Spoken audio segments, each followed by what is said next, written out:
Meus irmãos, e para ser esse exemplo do reino de Deus na terra, nós precisamos de algumas orientações. Paulo vai nos deixar esse guia para nós que somos aspirantes, para nós que estamos em treinamento, para nós que somos pastores, para nós que somos diáconos, para nós que somos presbíteros. O que um presbítero deve fazer? Qual é o caráter que ele deve ter? E aí a gente vai então para 1 Timóteo capítulo 3. Vamos dar uma olhada, irmãos? E a gente vai então entender um pouco sobre isso. Vamos lá, olha só. Paulo identifica 9 qualificações para diáconos e também para presbítero, ou seja, para os ministros, em 1 Timóteo 3, a partir do versículo 1, né? Mas aqui vamos pegar ali do versículo 8 ao 12. Primeira coisa, respeitáveis. Então, olha só, você, como um cidadão do reino de Deus, precisa ser respeitável. Todos os irmãos, todos os crentes precisam ser respeitáveis, mas você, ministro, tem que ser o exemplo disso. Esse termo normalmente se refere a algo que é honrável, né? Então você tem que ser honrável, digno, estimado, nobre, irrepreensível. O que significa irrepreensível, meu irmão? Que é dado como uma qualificação também para presbíteros. Tá? E aí, de uma só palavra, isso também é muito importante.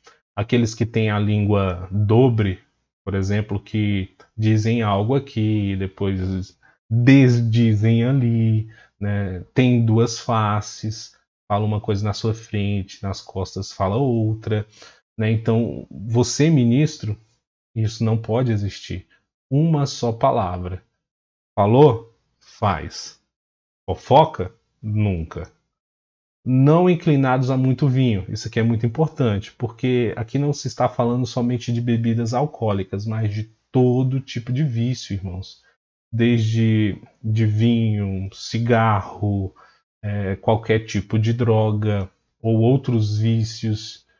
Vício em jogos, vício em assistir, maratonar Netflix, fica mais assistindo séries do que fazendo outra coisa. Vício em pornografia, vício em mentira, por diversas coisas ali, tem diversos tipos de vícios. E aí a gente vai para o último aqui, ó. Não cobiçosos de sórdida ganância.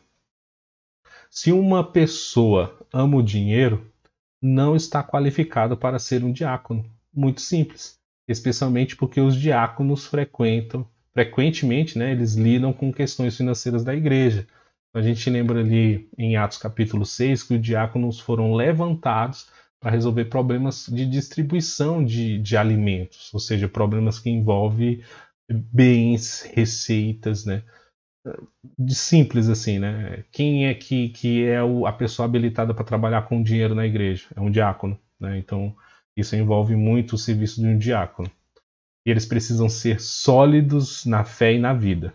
Paulo também indica que o diácono deve conservar o mistério da fé com uma consciência limpa.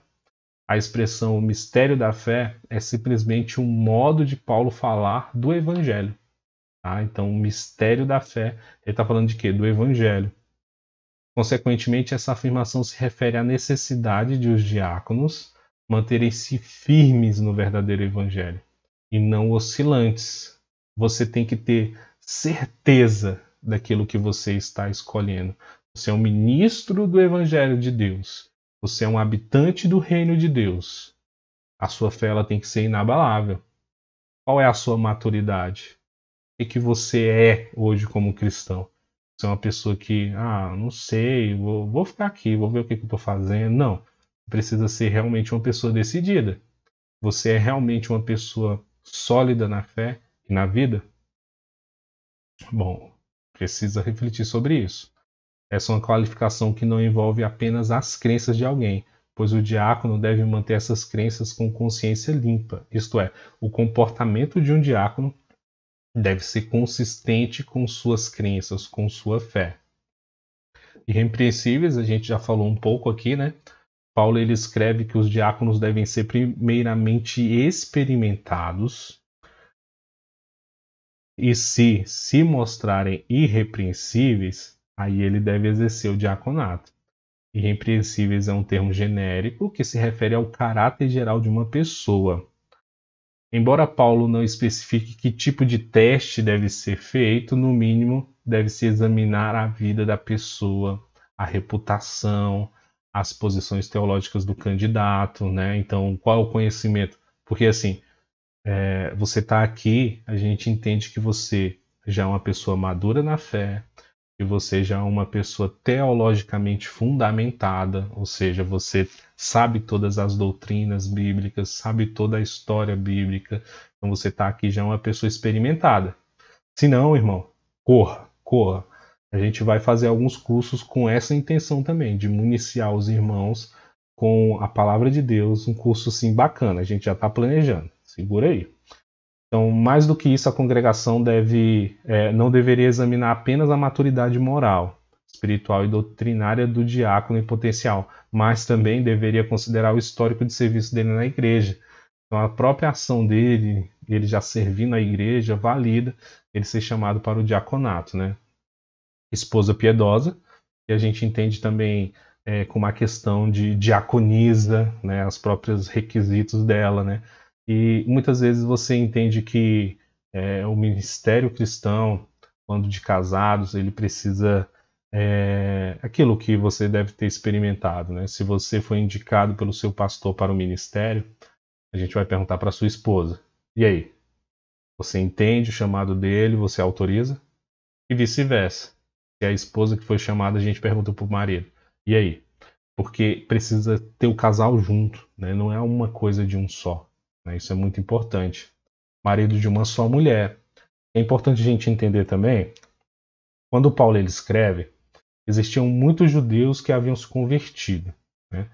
Agora você imagine naquela época em que era permitido você se casar com várias mulheres. Então, imagine o judeu convertido, ele tem, não sei, 5 esposas.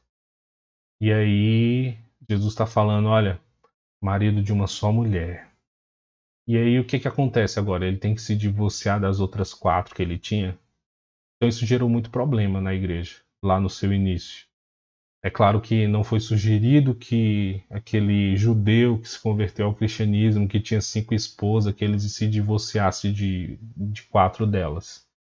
Mas o que foi exigido foi que ele não se tornasse um ministro. O ministro deveria ser marido de uma só esposa. Ele não poderia ter mais esposas. Então isso é o que diz essa palavra. É claro que a gente entende que ela indica que não pode haver adultério. Você é casado.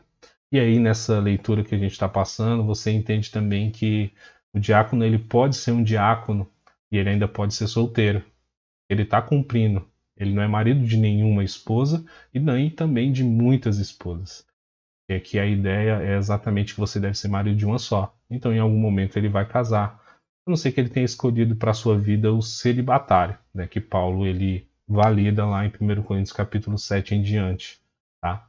E por último, o nono, né, governe bem seus filhos e a própria casa.